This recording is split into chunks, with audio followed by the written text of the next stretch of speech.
Je prenais juste un repas comme d'habitude. Mais ensuite, une vague soudaine de nausées intenses et d'inconfort m'a frappé, faisant balancer mon corps de manière incontrôlable. Oh, je me sens étrange.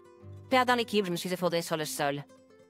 Ma conscience est devenue floue, au point où je ne pouvais même plus ressentir la douleur.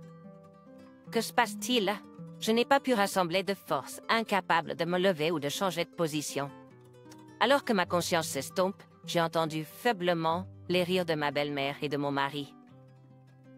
Tout se déroule comme prévu. Je dois juste attendre. En effet, ils ont dit ces mots. Avant même que je puisse comprendre le sens de leurs paroles, j'ai perdu conscience. Le lendemain, quand je me suis réveillée dans la chambre d'hôpital, j'ai été confrontée à leurs apparences complètement transformées. Mon nom est Megan et j'ai 32 ans. Depuis que je suis jeune, j'aime dessiner et j'ai obtenu mon diplôme d'une école spécialisée en design. J'ai commencé à travailler en tant que designer web dans une agence de publicité. J'ai rencontré mon mari James il y a 4 ans. On m'a confié la conception web pour une entreprise et James était la personne de contact à l'époque. Au début, c'était juste une relation professionnelle, mais il a demandé mes coordonnées et nous avons commencé à échanger des messages régulièrement. Nous sommes également sortis plusieurs fois pour des repas et avons commencé à passer du temps ensemble en dehors du travail. Nous étions attirés l'un par l'autre et après 3 ans de fréquentation, nous nous sommes mariés il y a 6 mois. Nous avons acheté une petite maison au milieu de notre lieu de travail et nous vivons ensemble en tant que couple.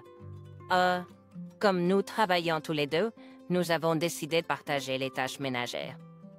Mais récemment, mon mari a commencé à se relâcher. Aujourd'hui encore, il y avait des boîtes de pizza éparpillées sur la table, probablement de ce qu'il a mangé tard dans la nuit. Et mon mari ronflait bruyamment, dormant sur le canapé. Je secoue le corps de mon mari, mais il garde obstinément les yeux fermés, gémissant. Je continue de l'appeler plusieurs fois et il répond grognant. « Qu'est-ce qu'il y a? » Si tôt le matin. C'est mon jour de congé aujourd'hui, alors laisse-moi dormir. Tu n'as même pas pris de douche. Et t'as dormi sur le canapé tout en sueur, hein? En effet, ils ont dit ces mots. Avant même que je puisse comprendre le sens de leurs paroles, j'ai perdu conscience. Le lendemain, quand je me suis réveillée dans la chambre d'hôpital, j'ai été confrontée à leurs apparences complètement transformées. Mon nom est Megan et j'ai 32 ans. Depuis que je suis jeune, j'aime dessiner et j'ai obtenu mon diplôme d'une école spécialisée en design. J'ai commencé à travailler en tant que designer web dans une agence de publicité. J'ai rencontré mon mari James il y a 4 ans. On m'a confié la conception du site web d'une entreprise et James était la personne en charge du contrat à l'époque. Au début, c'était juste une relation professionnelle, mais il demandait mes coordonnées et nous avons commencé à échanger des messages régulièrement. Nous sommes également sortis manger plusieurs fois et avons commencé à passer du temps ensemble en dehors du travail. Nous étions attirés l'un par l'autre et après 3 ans de relation, nous nous sommes mariés il y a 6 mois. Nous avons acheté une petite maison au milieu de notre lieu de travail et nous vivons ensemble en tant que couple. Comme nous travaillons tous les deux, nous avons décidé de partager les tâches ménagères. Mais récemment, mon mari a commencé à se relâcher. Aujourd'hui encore, il y avait des boîtes de pizza éparpillées sur la table, probablement de ce qu'il a mangé tard dans la nuit. Et mon mari ronflait bruyamment endormi sur le canapé. Mon mari se lève lentement et grogne en se dirigeant vers la salle de bain. Ces derniers temps, c'est comme ça, tout le temps. Malgré le fait que nous travaillons tous les deux et que je gagne même plus que lui, mon mari ne tient pas ses promesses et me laisse toutes les tâches ménagères. Si je le laisse s'en tirer une fois, il arrêtera probablement de faire quoi que ce soit du tout. En pensant à ça, j'ai réprimé l'envie de ranger immédiatement la pièce en désordre et j'ai commencé à préparer le petit déjeuner.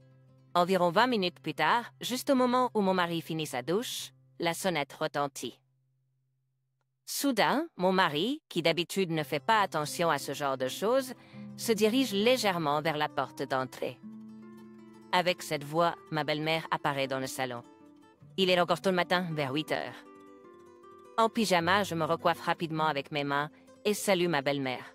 Ma belle-mère pointe du doigt les restes éparpillés sur la table, exprimant son incrédulité. Mon mari a l'air coupable et détourne le regard. Si ma belle-mère le réprimande, mon mari réfléchira peut-être un peu à ses actions. En pensant ainsi, j'ai vu cela comme une opportunité et je me suis confiée à ma belle-mère.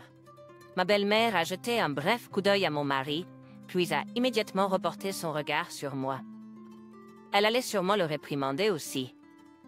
Mais juste au moment où je pensais ça, ma belle-mère a dit quelque chose d'outrageant. Confuse, la sonnette a sonné à nouveau. En me dirigeant vers la porte d'entrée, j'ai vu des boîtes être apportées dans la pièce les unes après les autres. Quand j'ai confronté mon mari, il a fièrement proclamé « Oh, Megan, je ne t'ai pas dit, mais à partir d'aujourd'hui, maman va vivre avec nous. » En effet, ma belle-mère vivait seule après son divorce, quand mon mari était jeune. Elle vit maintenant de sa pension et de l'argent de poche que nous lui donnons. Cependant, ma belle-mère est toujours vive et capable de prendre soin d'elle-même. Il n'y a aucune raison pour qu'elle emménage avec nous. Incapable de l'accepter, j'ai confronté mon mari sur le champ. En plus des remarques sarcastiques constantes de ta mère à chaque fois que nous nous voyons, chuchotant à mon mari pour que ma belle-mère ne puisse pas entendre, je lui ai supplié. Alors que j'étais submergée par son argumentation unilatérale, ma belle-mère a ri dans le salon. Elle doit se sentir supérieure parce que son fils est de son côté. En disant cela, ma belle-mère m'a adressé un sourire moqueur. Depuis, ma vie a complètement changé. Le stress que je ressentais seulement de mon mari a maintenant été rejoint par celui de ma belle-mère. Vivre dans cette maison était devenu une expérience douloureuse pour moi. Chaque jour, peu importe ce que je fais, je suis accueillie avec des remarques sarcastiques. Et bien sûr, mon mari ne me défend pas.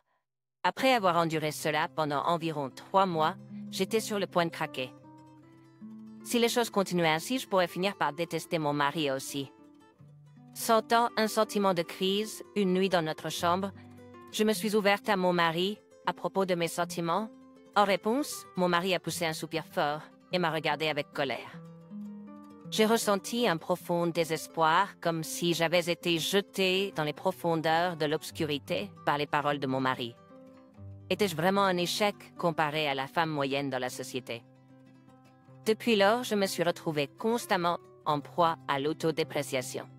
Malgré plusieurs tentatives pour en discuter avec mon mari, il n'a jamais accepté l'idée de mettre fin à la cohabitation et j'ai été forcée de vivre avec ma belle-mère pendant encore 6 mois. Un jour, pendant un jour férié, ma belle-mère est sortie seule pendant la journée.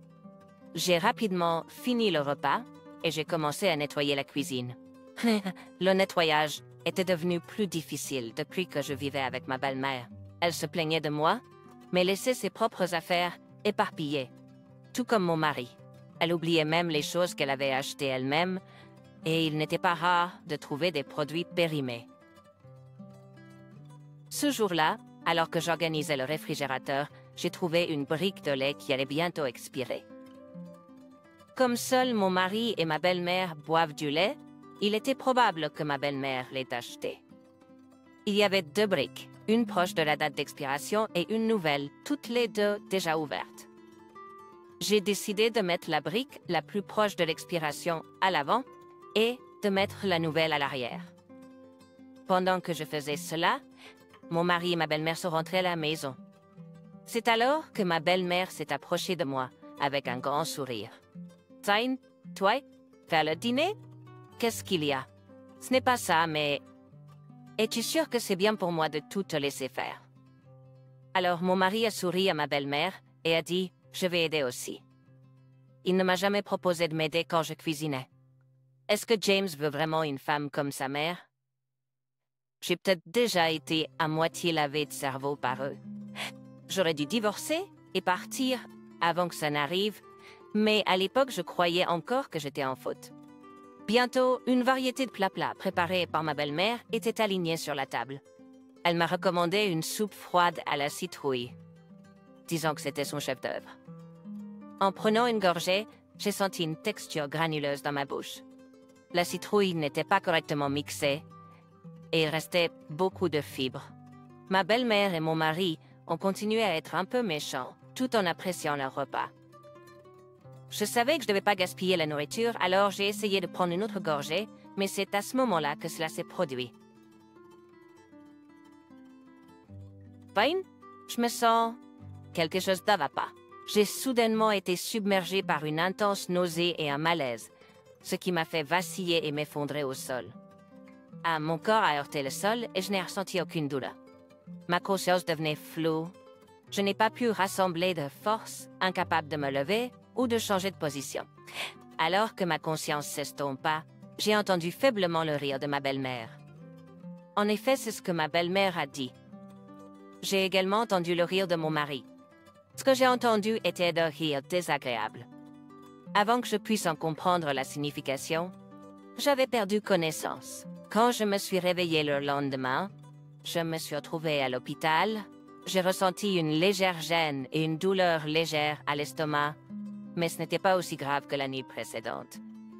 Alors que j'essayais de m'asseoir dans le lit d'hôpital, j'ai remarqué ma belle-mère sur le lit en face de moi et mon mari sur le lit à côté du sien. Ils avaient l'air très différents avec des joues creuses. En me voyant, ma belle-mère a écarquillé les yeux et a élevé la voix en colère. Mon mari a crié et je lui ai demandé des explications. J'ai pu entendre des gargouillis venant de l'estomac de mon mari et son teint était pâle, comme s'il allait s'effondrer. À ce moment-là, ma belle-mère m'a regardé avec colère. « Qu'as-tu fait, Megan? »« Le lait avec le laxatif pour toi va être gardé à l'arrière du réfrigérateur. » J'ai trouvé du lait qui était proche de la date d'expiration, alors je l'ai mis à l'avant. Sans m'en rendre compte, ma belle-mère a utilisé le lait à l'avant pour leur portion et le lait à l'arrière pour ma soupe à la citrouille. Elle a dû penser que leur plan avait réussi quand j'ai commencé à souffrir. Mais j'ai probablement perdu connaissance pour une autre raison. Ensuite, ils ont ressenti une intense douleur abdominale et des nausées et ont dû appeler une ambulance en urgence. C'est ainsi que je me suis retrouvée à l'hôpital dans la même ambulance, alors que j'ai perdu connaissance de la même manière. À ce moment-là, je suis revenue à la réalité. Ah, je n'avais certainement pas tort. Ces gens sont tout simplement méprisables. À ce moment-là, j'ai enfin réalisé. J'ai regardé mon mari avec colère et fermement. Mon mari était clairement secoué par l'intensité dans mes yeux et ma détermination. Ignorant ces bégaiements, j'ai tourné mon regard vers ma belle-mère et les fixé du regard. Ma belle-mère a désespérément essayé de faire bonne figure avec une expression tendue. Son apparence était si ridicule que je n'ai pas pu m'empêcher d'éclater de rire. Le cri désespéré de ma belle-mère a fait accourir une infirmière dans la pièce. Après avoir expliqué la situation, j'ai été transférée dans une autre chambre d'hôpital. Il a été révélé plus tard que la cause de ma perte de connaissance était des ulcères gastriques causés par le stress. On pourrait dire que c'était un timing impeccable. Mon corps me disait que je ne devrais plus être là. Après avoir été libérée, j'ai rendu visite à un cabinet d'avocats pour entamer le processus de réclamation de compensation. Quand j'ai expliqué la situation, ils m'ont informé que je pouvais faire payer une compensation à ma belle-mère et à mon mari. J'ai finalisé la demande de divorce et je me suis dirigée vers le domicile de mon mari qui avait été libéré plus tôt. Ma belle-mère continuait à me regarder avec colère, mais je ne ressentais plus rien envers elle. Aujourd'hui serait la dernière fois que je les verrais de toute façon. Ils ont payé la compensation en une seule fois et nos vies ont complètement changé. Ils ont rapidement épuisé leurs économies et il semble que ma belle-mère ait même commencé à travailler. Les rumeurs du divorce de James avec moi se sont répandues dans l'entreprise et il est devenu un paria. Récemment, il a été constamment absent du travail sans permission et il ne faudra pas longtemps avant qu'il démissionne ou soit licencié. D'un autre côté, j'ai déménagé dans un splendide appartement et je mène une vie paisible. J'ai une vie insouciante sans avoir à endurer quoi que ce soit. Corey a été hydrateur et dans cette vie de mariage, je ne me sentais pas vraiment vivante. Ces jours de véritable agonie sont enfin terminés. Désormais, je vivrai pour mon propre bonheur.